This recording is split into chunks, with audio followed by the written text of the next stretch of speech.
And it is Tuesday. Good evening, everyone. I'm Dave. That's what it says down here. Still got to get my angles right. How are you? Good evening. It is Tuesday, February 18, 2020. That's right, February 18th. Well, no. If this was last year or if this was next year, there'd be 10 days left in the year, but not the case. There's 11 days left in the year. This year, it is a leap year. If you didn't know that, it is a leap year, and which is pretty cool. Get that extra day. I wonder if that's why they made elections fall on a leap year. They get that extra day of, getting out there and canvassing. But, well, that's neither here nor there. How are you? How's it going? It's a band. Where I'm at right now is a scorcher. February, it's a scorcher, and don't start your nonsense about climate change and all that, because, I don't believe in it. Because again, it's all about cycles of life. The sunspots every 11 years. The Earth goes around the sun once a year. It's cycles. It's the planet's evolution, the cycle of the planet. Yeah, sure, we might be helping it along, but it's not anything that's not planned, not expected. Just ask the dinosaurs. They didn't do anything but, roam the earth and eat and chase little cavemen. And I know there were no cavemen, but do you understand what I'm getting at? Is just the way things are. This ice age set in, and boom, there it is. They're gone.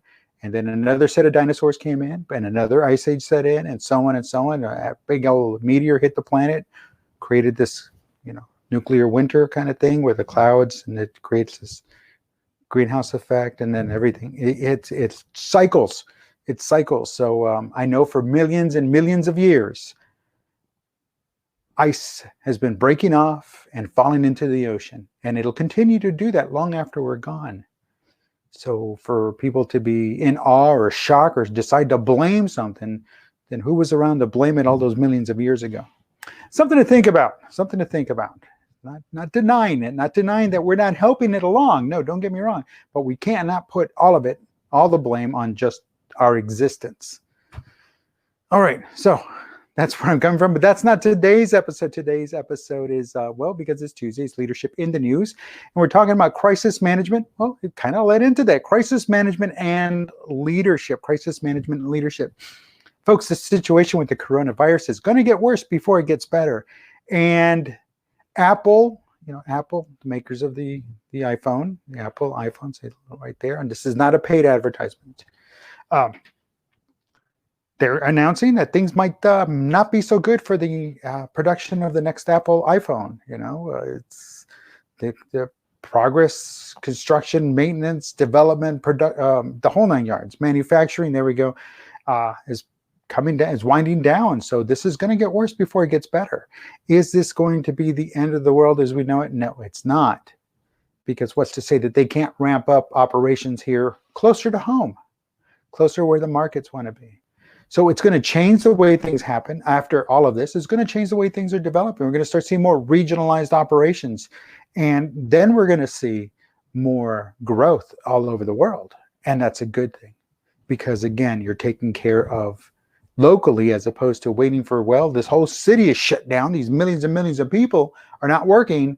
And that does create that trickle down effect. You heard about trickle down economics. Well, this is the same thing. Trickle down depression. Economic depression, because again, nobody's working, nobody's creating, nobody's selling, nobody's buying, because no one's selling, and it just trickles down. So that's your economics lesson for the day. Crisis management and leadership, well, it's going to start affecting more and more people. Right now, it's not just the coronavirus we have to watch out for. The flu, the influenza, the flu, it's out there, it's happening, it's still happening. It just didn't magically go away. Then we have storms. Look what's happening across the southeast United States.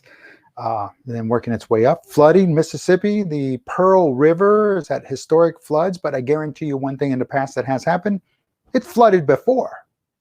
And it'll flood again, I guarantee it. So you see where I'm going with this. Oh, and those of you in the Mississippi River area, guess what? Here comes spring, and guess what happens every spring, or unless you forgot what happened last spring and you just live day to day. That's right, it's going to flood again. It's going to flood because, yes, it did snow upriver. Yes, there is water. The snow is melting. The water's going to run down. It's going to happen, folks. It happens. It happens. Just like there'll be hurricanes, just like there'll be tornadoes, just like there'll be typhoons. It's going to happen. But what happens is the organization needs to be prepared for it. The organization needs to learn how to deal with these types of crises as they develop. Who's going to do what? How are they going to recover? What's plan B? What if we can't get into work? What's going to happen then?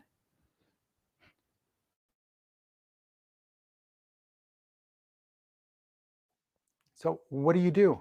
Excuse me. So what do you do? What do you do? What can be done? What can be done is people prepare.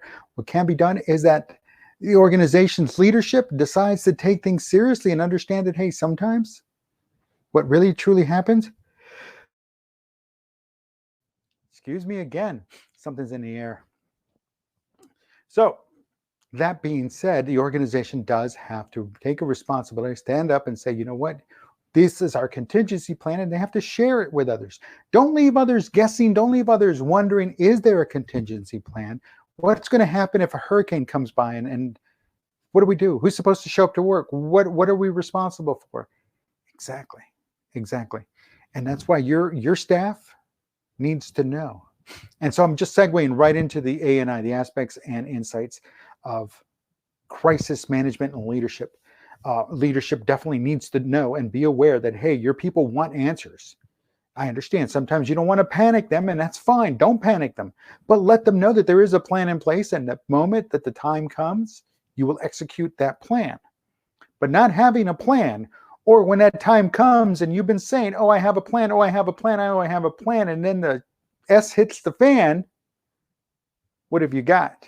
If you've got nothing, then you don't have anything. You don't have anything, because you know what? At that moment, winging it, playing off the cuff just doesn't make you a good leader. Makes you weak, makes you look weak, makes the organization look weak, especially when you've had all this time to prepare. And here you are. See, we are only what? April, March, 100 days from the start of, give or take, 100 days from the start of hurricane season. This is now the time you work on your hurricane plan. If you don't have one from last year, shame on you. If you have one from last year, congratulations. But guess what? It's time to update it. It's time to update that plan. Same thing. Any place else? We're getting into these, the storms are really kicking in. Well, guess what? Come March, here come those tornadoes down Tornado Alley. It happens, March and October. It happens, September, October. But March, get ready. It's going to happen as the seasons start to change. It's going to happen. It's going to affect you. It's going to affect me. It's going to affect all of us. But if we and our leadership don't work together to develop a plan, to implement the plan, to bring the plan up to date. If it's a plan from 1955, nuclear fallout, what do we do? Guess what? It's better than nothing. Because even that plan was looking ahead. That plan said, hey, know where your rally points are. Know that you're going to need this much food. Know that you're going to need this much water. Know you're going to need a safe place to store it. Same thing with the employees. People, don't just count on your leadership. You're a leader too. You step up and you lead and you say, hey, look, I know we don't have a plan, but here's this outline, or here's something that I found. And then you go from there. And you share it with everyone, but don't be a fear monger. Don't spread rumors. Don't create panic when there's absolutely no need for panic. That is also your job, leaders and employees. Employees most of all. Why do the employees get blamed for that? Because leadership does a piss poor job of sharing information. It's that simple. If the leadership were to share the information, say, this is it, this is the bottom line, there's nothing more to it, here's what we've got. Guess what happens to the rumors? That's right, they disappear. They go away. You sure they'll flare up here and there, but they will go away. The rumors will not take over when there's communication. When there's clear, concise, effective communication, there's a solid plan in place. Things have been done on purpose and with purposeful intent. Then will the rumor stop. But as employees, as members of the organization, you've got to realize, hey, look, you're going to trust them, but You also have to set a limit as to how far you're going to trust them. If they keep playing you off, they keep playing you off. March is gone. April's gone. May now is gone. And it's June 1st. And it's the first day of hurricane season. And there's a hurricane storming right barreling down through the Gulf of Mexico. What are you going to do? What is your organization going to do? Training. You practice it. You simulate it. You practice. You practice for every contingency. You practice until you're blue in the face, because like I've said before, and I mentioned it not so long ago, what General Patton said, the more you sweat in training, the less you'll bleed in combat. It is that simple. The more you're prepared to dealing with the uncertainties of life, the more you are prepared for the unknown, the more prepared you'll be for the unknown. It's that simple. There's no two ways around it. So understand that when crisis hits, it's going to hit on its own time schedule, at its own pace, at its own level. And what the leadership and the employees and everyone does in response to that crisis will determine the severity of that crisis. So ensure you're working together. Definitely work together, because now's the time before it gets worse. Across all sectors, again, the same thing applies. Communication, communication, communication. All stakeholders need to be aware. Everyone needs, internal, external stakeholders need to be aware, and communicate your plan. Communicate your plan to the person that drops off the water bottles, just like you're going to communicate your plan to the bookkeeper, the one who writes out the checks for you to sign. It works that way. This is the plan. If we can't meet here, we're going to meet over here, but people are going to get paid, because the last thing anybody wants is not to get paid, especially in times of uncertainty, especially when people are acting, behaving, performing, interacting in a cohesive manner, all hands on deck, team function, team execution, team to the end, because that's the plan. And then something happens, the organization does something to knock down morale, and guess what? You cannot recover from that. So what I'm getting at here is communication, ultimate communication, big form of communication, the biggest form of communication you've got. And so speaking of communication, we're going to wrap it up. So again, communication, crisis management, it's going to come at its own time. Leaders, employees together, working together.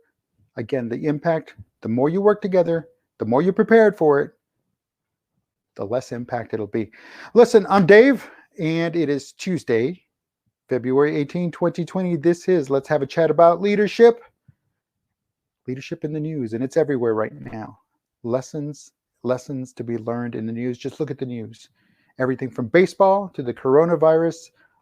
And again, to somebody's wisdom teeth got pulled today.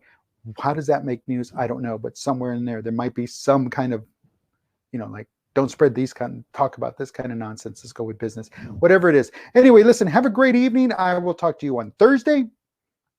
And until then, be good, take care, and I will talk to you then.